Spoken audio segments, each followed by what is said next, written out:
Right now, states nowhere near Mexico stepping up to help crack down on this crisis. In the coming days, National Guard troops and law enforcement from Idaho and Florida will arrive at Texas's southern border. Texas Governor Greg Abbott thanking those states for their support as he asks other governors for assistance as well, including Florida.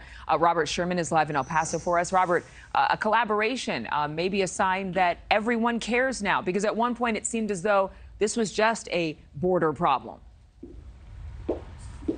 Right, and our sources with Texas DPS said that they're expecting to see the Florida folks and the Idaho teams getting down here in the next couple of days, expected to be here for at least the next couple of weeks. The governor of Idaho was actually on our airwaves yesterday talking to our own Marty Hughes, in which he said, look, we are not a border state technically, but this does impact us. Listen to what he has to say. Well, because fentanyl is such a huge problem. And it's a good training and learning exercise for my new drug interdiction team. And given the logarithmic growth in fentanyl on the streets in Idaho and all across the United States, it would just logic to go to where the problem is starting, and that's at the border.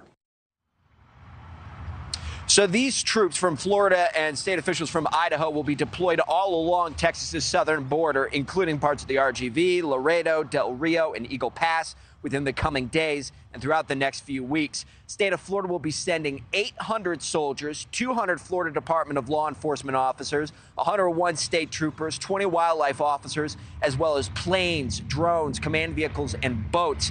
Idaho will be sending 2 state police units, which Texas authorities say will be working to stop drug trafficking in the Eagle Pass area. So we hear this point time and time again that every state is a border state.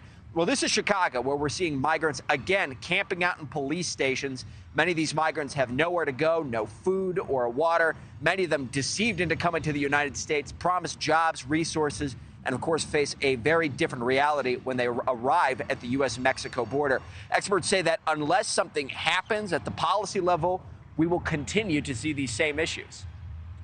So this is one of the biggest issues, the biggest political issues really facing the United States going forward. How are we going to come to some kind of political situation where we can actually look at the facts, the situation on the ground, and also try to maintain our adherence to the rule of law? So Texas Governor Greg Abbott's call for help also comes at a time in which we are seeing the migrant encounter numbers consistently dropping here at the border day by day. Of course, those who we're speaking with out here at the border say, let's hope that that is a long-term situation, but a little too early to be waving the victory flag down here. Thank you for watching. Go to newsnationnow.com to find NewsNation on your television provider. And don't forget to click the red subscribe button below to get more of NewsNation's fact-driven, unbiased coverage.